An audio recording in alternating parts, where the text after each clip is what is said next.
Great day mga ka-ELS at sa lahat ng mga hashtag mahusay na kabataang Pinoy at mga kapwa guro po namin. Oras na para ihanda ang puso at isipan sa panibagong linggo na puno ng amazing na pagkatuto. Dito lamang yan sa hashtag Itulay on TV. I am Tutor Tony of Novaliches High School, SDO Quezon City. At kasama ko ngayon ang aking ELS partner na si Tutor Shay. Great day sa'yo, Tutor Shay! Great day din, of course, partner Tony at sa ating mga students ng senior high school. Great day sa mga ka-ELS natin dyan. I am Tutor Che from the Pinag Senior High School, SDO Olongapo City. And I'm very, very excited for our quarter 2 lessons dito sa Itulay. Ano bang pag-uusapan natin for week number 1, Tutor Shay? Well, ang week 1 natin ngayon, Tutor Tony, is the evolving concept of life based on emerging pieces of evidence. Ayan. So Ayan. before tayo mag-start ng ating tutorial session, no, or ng ating session for this day, we would just like to acknowledge and say thank you sa ating Earth and Life Science Module Provider mula yan sa Region 4A Calabarzon. Marami pong salamat sa pagpapahiram ng inyong module. So ginamit po namin itong pinaka-main reference sa aming magiging discussion mamaya ni Tutor Shay. So for our objectives for quarter 1, week number 1, itong ating mga learning target or targets, explain the evolving concept of life based on emerging pieces of evidence. So yan. We would bio-investigators, Tutor Shay. And specifically, we are going to discuss the following specific objectives. Identify the sequence of events of the history of life on Earth. Number 2 is we're going to name the pieces of evidence on the evolution of life on Earth. And then finally, we have to recognize kung ano ba yung importansya or importance of knowing the history of life sa ating planeta. So speaking of Earth, life science, no, Tutor Shape, ano nga ba itong life science na tinatawag natin? Well, Tutor Tony, ang life science kasi is a collection of disciplines that is made up of theories and principles that Mhm. tackles the structure and function of living things. Of course, mag-start sa molecular level up to the entire ecosystems. Ayan. So, So parang ayan. nakaka-excite naman itong pag-usapan, no? So life science, punong-puno ng buhay. So sana ang ating mga ka-ELS dyan ay buhay na buhay pa rin, no? Sa pagtutok sa ating tutorial session for this day. And let's have a quick review lang, Tutor Shay, no? Naalala pa kaya nila ang mga major branches ng biology based dito sa nakikita nating picture sa ating presentation. So we have here our Philippine eagle, and we also have a flower right here na endemic sa ating bansa, the waling-waling. And sino ba naman ang hindi makakaalam sa picture na ito? Picture ng SARS-CoV virus na nag-cause ng ating COVID-19 pandemic. So ano ba yung Mhm. tawag natin sa study ng mga animals? If you would recall, that is called zoology. Kapag pinag-aaralan naman natin ang mga plants, Tutor Shay, anong tawag doon? Siyempre, pag plants yan, botany, di ba? Yan, kaway-kaway sa ating mga plantitos at saka plantitas dyan. Yan, botany. And of course, if we are going to study different microorganisms that fall under the field of microbiology. And as we go along with our discussion sa quarter 2, Tutor Shay, so maging familiar pa sila sa other subdisciplines ng biology or life science. Bakit nga ba very important na or mahalagang pag-aralan itong field na ito ng science, Tutor Shay? Well, of course, kasi itong life science or tinatawag ding biological science, it advances our knowledge about anatomy, cell biology, ecology, genetics, molecular biology, and physiology of all living things on Earth. So, di ba, Mm. tayo ding dalawa living thing, Tutor Yes. Tony? Alright, and isa sa mag-highlight din, no, kung bakit very important yung mga researches natin sa biology would be yung development natin ng mga technologies like this one, the COVID-19 vaccine. And here in the Philippines, meron tayong, di ba, na project ng Department of Health, ang Rest Bakuna Kasangga ng Bida. Ikaw, Tutor Shay, are you fully vaccinated? Ay, yes, Pfizer, fully vaccinated na po ako. Wow. Same here. Ayan. And i-flex lang din natin ang tawag dito, yung program or project ng Department of Health, no? So we have the Back to School, ligtas na bakuna para sa balik eskwela. Sabi nga sa campaign material nila, protektahan ng ating pamilya, paaralan at pamayanan. Alamin ang tamang impormasyon, magpabakuna na. So kayong ating mga ka-ELS dyan, mga magulang, o sino man po nakakapanood ng ating programa ngayon, we encourage you to be vaccinated para at least you are protected from the virus. All right, so I think we are now ready to discuss this particular topic, our week one topic, the evolving concept of life based on emerging pieces of evidence. Ayan, so Tutor Shay, I think meron ka i-share muna sa amin. Ano? Yes, of course. Paano ba natin malalaman na yung isang entity ay living thing, 'di ba, Tutor Tony? Mm-mm.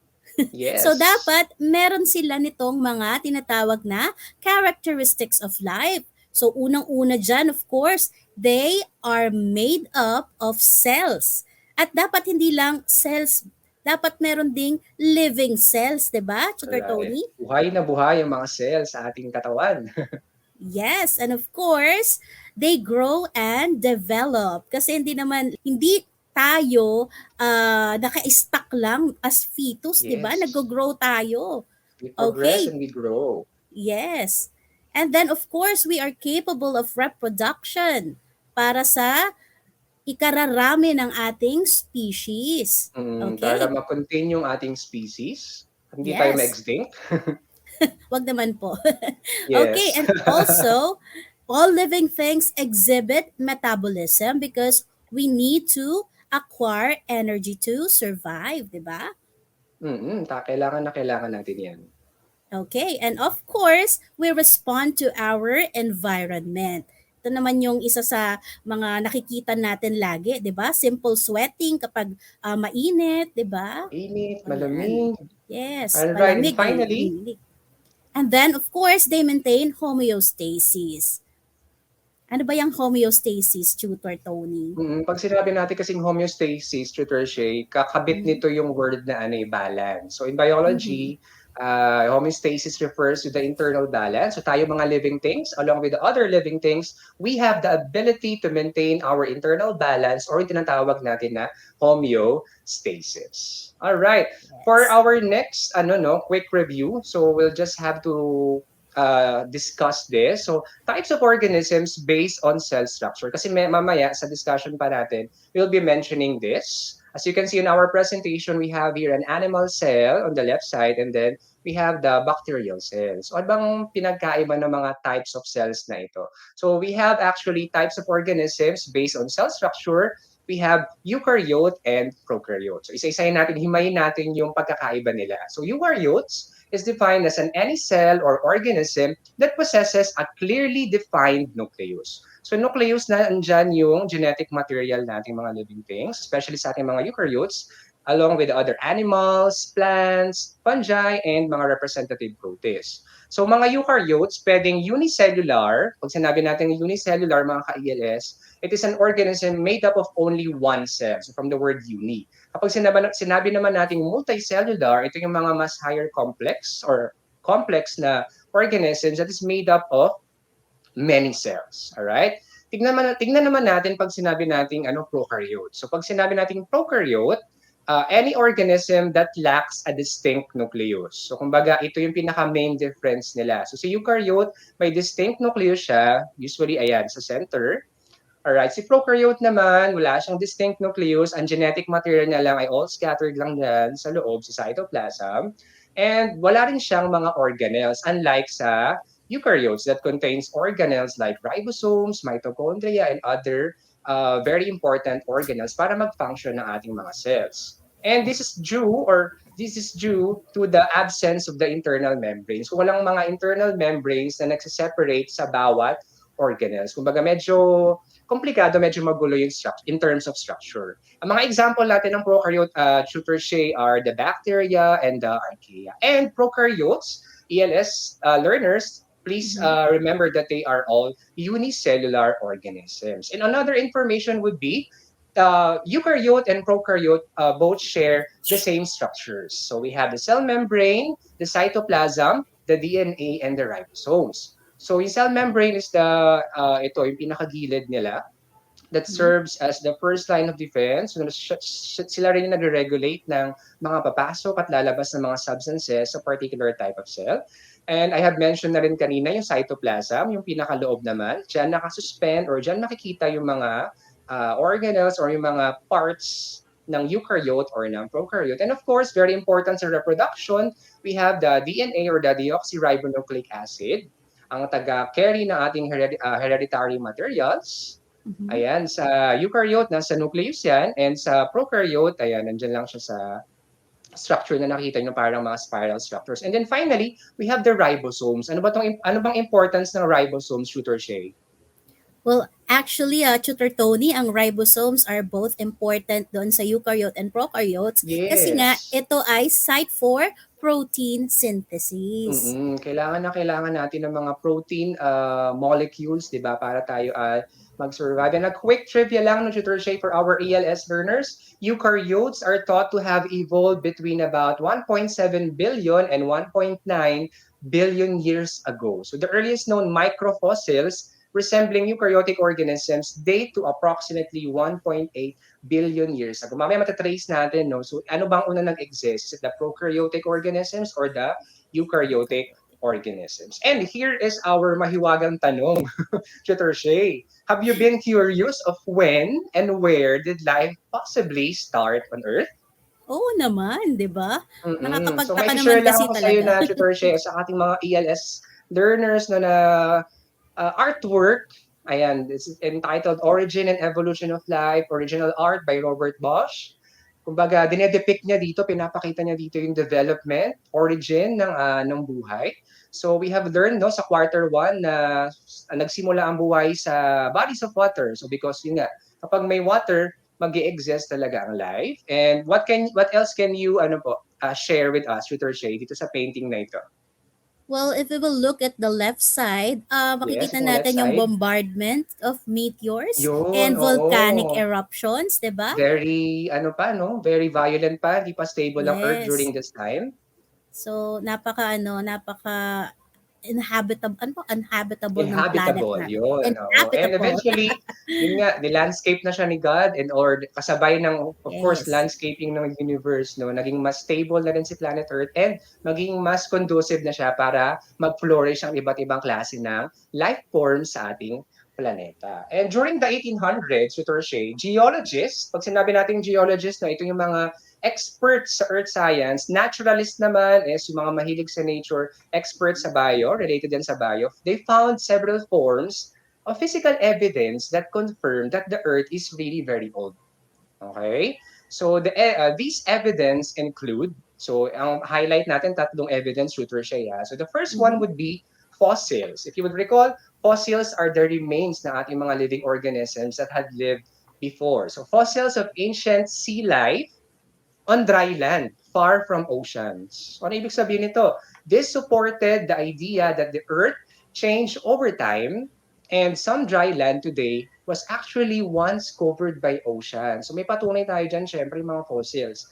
Especially the trilobite fossils na maraming nag-exist during a particular time ng ating Earth's history. Sa mga dumami talaga sila no sa mga oceans natin. And experts were able to find fish fossils, Tutor Shay, sa Himalayas mountain range. So, napaisip sila, so anong ginagawa ng fish fossil sa bulubunduking lugar? So, that gave them an idea na yung may mga parts talaga na land ngayon, pero they were once covered by ocean. So, Tutor Shay, very important talaga yung fossils because they give us the clue about the Earth's past. The second Yes. clue or evidence na nag-gather na ating mga geologists and experts are the many layers of rock or mga rock layers. No? Naaral natin to sa Earth Science ninyo. They allowed the people to realize that rock layers represent the order in which rocks and fossils appeared. So syempre, yung pinaka-bottom, sila yung unang nag-exist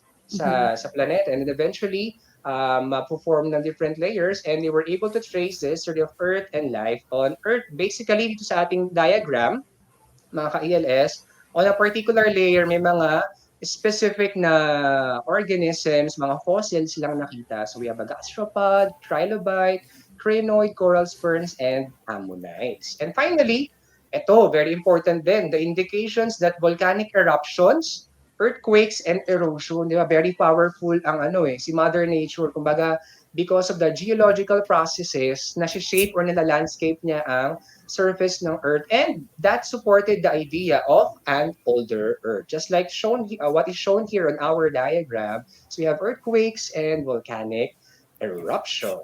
All right. I think we are now ready for our first learning task with Roche. Okay, so let's check kung nakikinig talaga tong mga ELS kids natin or bagets. So let's Mm-hmm. go to our first activity called Timeline of Events. So before we do that, this is from Module 21 of Quarter 2, page 5. Yes. Okay? So ayan, direction, read and analyze the timeline, and let's arrange the following pictures in order. Write number 1 to 6 under each picture to show the order of the appearance of life forms on Earth. Okay, so Bago natin yan babasahin ko sagutin, muna. no? Oo. Tutor Shay, kumbaga, Mhm. discuss muna natin bago natin sagutin. So Yes. let's start our time travel adventure.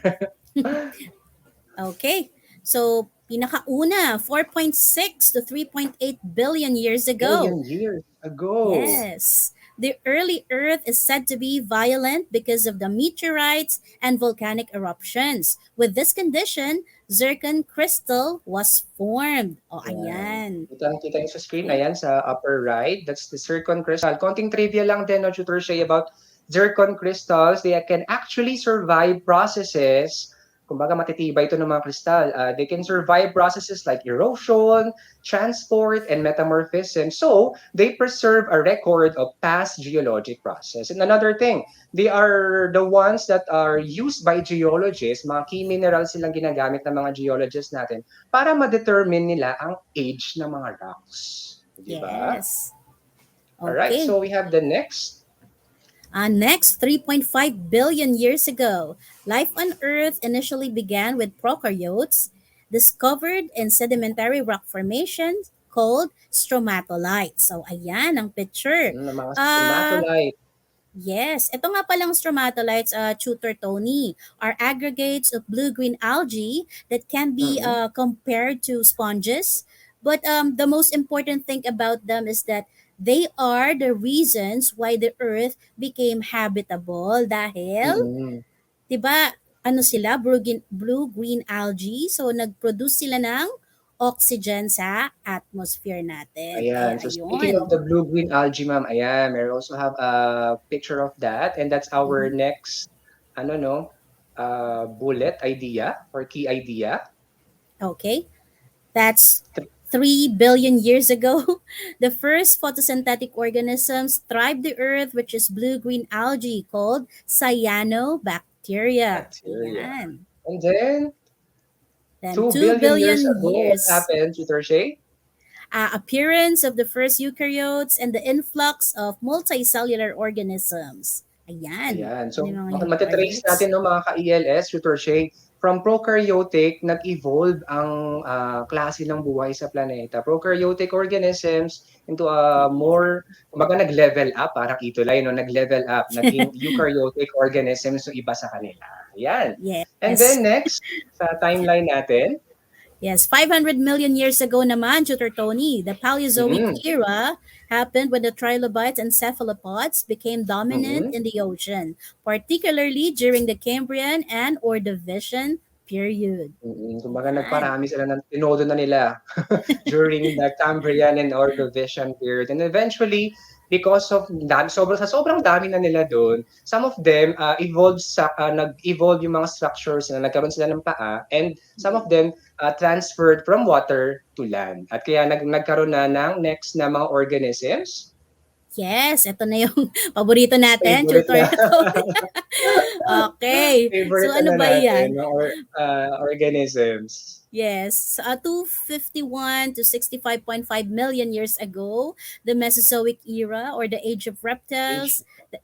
Yes, that has a span of 251 to 65.5 million years ago, divided into Triassic, Jurassic, and Cretaceous period. So dito nandirahan tong mga dinosaurs na to. Talagang amazed tayo na gustong-gusto natin silang buhayin. Pero nakakatakot din 'no, kasi hindi naman lahat ay very ano, very, may mga, Friendly. dinosaur kasi na mababait, eh. Kaso iba, Oo some nga. of them are most of them are ferocious, 'di ba? Nakakatakot as Yes. depicted sa mga movies natin. Oo And then nga. finally, Tutor Shay. And finally, we have the Cenozoic era, or ito yung recent life based on Mm, paleontological evidence. So ito na yung Homo erectus have evolved. along with the other mammals. Ano ba ibig sabihin ng Yes. Homo erectus, Tutor Shay? Homo erectus from the word itself is they stand erect, 'di ba? So kasi Mga yung mga upright man. yes, yung mga dating humans kasi ano sila, hindi sila erect. Kumbaga apat yung Medyo pa. mahahaba yung kanilang ano, Yeah, extremities, especially legs. itong sa Yes. arms nila, no?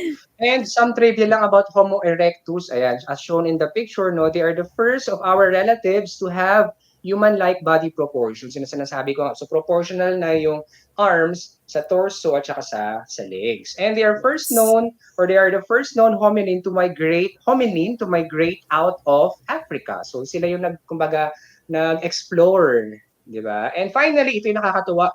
They are, according sa mga experts natin, they are possibly the first one or the first race to cook food.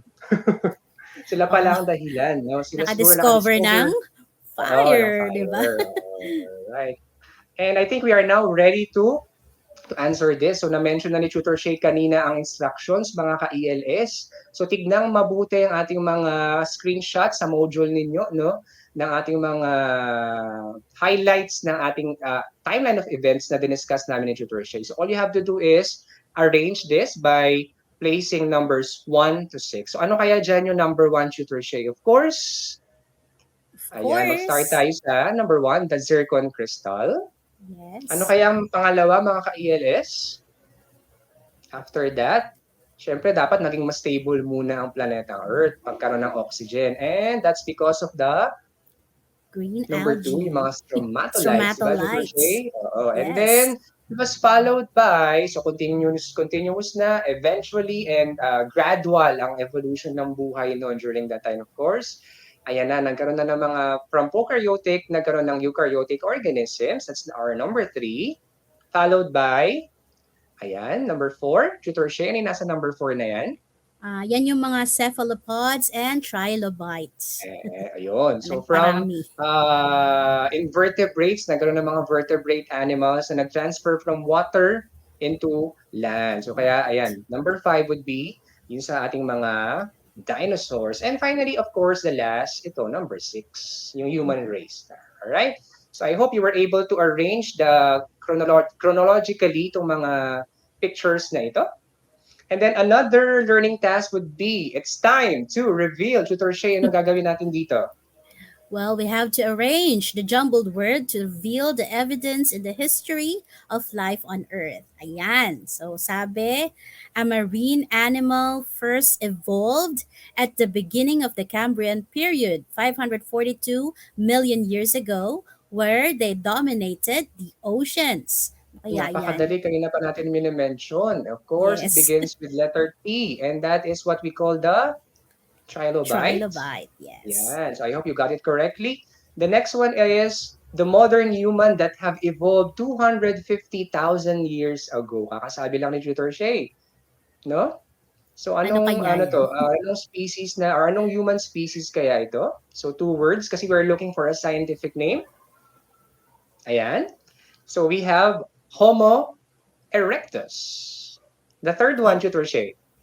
A basic cell type which lacks true nucleus. So example Mhm. nito, Tutor Tony, bacteria, blue-green algae, archeans, and spirochetes.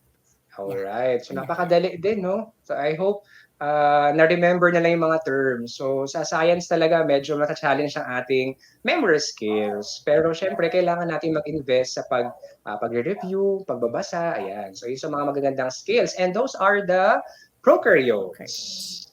The fourth one says these are the giant reptiles that roamed the earth during the Mesozoic era. Ang favorite nating lahat. Ay, Yeah. lahat ba?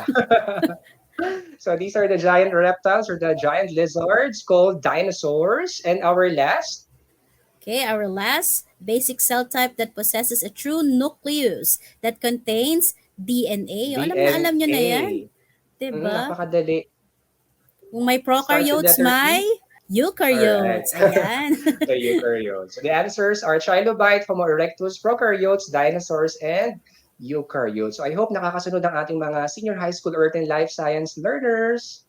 All right. So we are now ready to wrap up our lesson for this day. So the earth is said to be about 4.6 billion years old. So ganyan na. So along with the formation of the solar system, life on our planet probably began only between 3.5 and 4 billion years ago.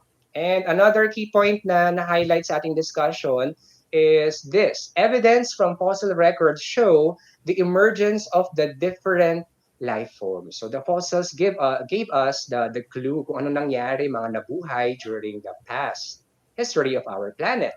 And the common ancestor of all life was prokaryotic, of course. So nag-start talaga sa mga prokaryotes. And at present, the oldest cell microfossils are the filaments from 3.5 billion year old rocks in Western Australia. So dito makikita yung mga stromatolites na Tutorche.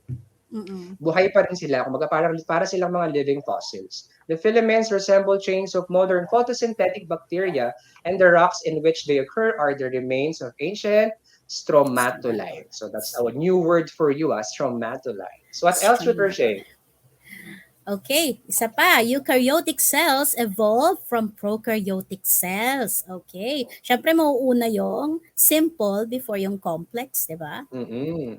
Next is And the evolution of life is brought about the changes in the environment which are linked to changes in climate and geology. So dito nakalagay si Mount Mayon kasi nga isa sa mm-mm. mga nakakapagpabago is yung volcanic eruption, 'di ba? And Yes. earthquakes.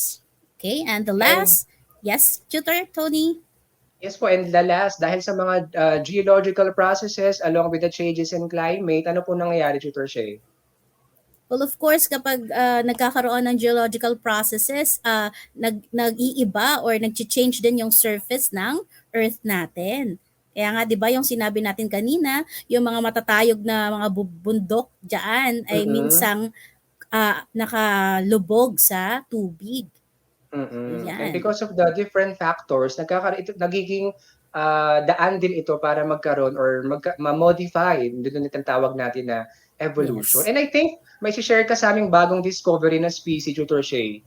Yes, ito. Nakita Zoom natin ko nga, tong... zoom ko lang. Sige, zoom mo. Ayan. Ayan. Tristaniopsis flexuosa. Ayan. So ito po ay newly discovered species ng tree from Dinagat Island, Surigao del Norte. So ang Wow. nakadiscover po nito ay isang Filipino from UP Los Baños. UP So Los itong Baños. yes, and we would like to thank the FB page of Hainayan PH dahil sa picture na ito. So Mm-mm. nakakaano talaga na may mga nadidiscover pa rin ngayon, Oo, 'di ba? nakaka-excite because of the changes, nagkakaroon ng mga bagong species of Yes. organisms. And I think we are now ready for our ELS Bio Quiz for Quarter 2, Week 1. Just make this quick. Number 1, oxygen was scarce during the early development of Earth. By this situation, what kind of organism first existed? Aerobic organism, anaerobic organism, a mammal, or a protist? So sa mga senior high school learners, no, dapat alam yung process ng elimination kapag multiple choice questions, di ba, Tutor Shay? So Yes. tapos papalikan mo yung question, dapat may mga hanap ka ng mga clue words, di ba? So oxygen was scarce, so walang oxygen. The best answer would be letter B, anaerobic organisms. Kumbaga, they are surviving kahit walang presence ng oxygen. Oxygen. Number 2, Tutor Shay. Okay, number 2. Why do you think the emergence of plants and animals came later than simple living organisms? Letter A, Mm-hmm. their existence is not that important on Earth. Letter Uy, B, grabe their naman. size is too big that it takes longer time for development. Letter C, the cell structures of this multicellular organisms are more Are more complex.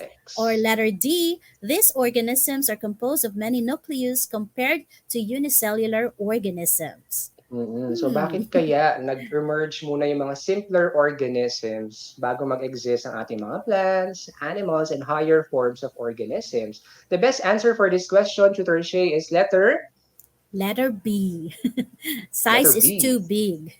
That it takes longer time for their development. For question number 3, which of the following is not true about the evidence that fossils provide? So, tingnan natin yung bawat statement. No? A, all fossils gathered contain intact DNA that can be sequenced.